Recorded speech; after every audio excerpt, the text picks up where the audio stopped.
আমি এখন কি করব?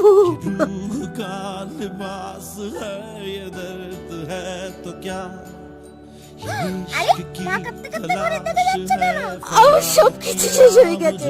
আমি কি করব আমি বুঝতে পারছি না, কিছুই ভালো লাগছে না। মা এটা আমি কি দৃশ্য দেখছি? কি হয়েছে তোমার? মা না জানি তোমার কি হয়েছে, দেখি না তুমি সিগারেট খাচ্ছ। বাবা সব শেষ হয়ে গেছে।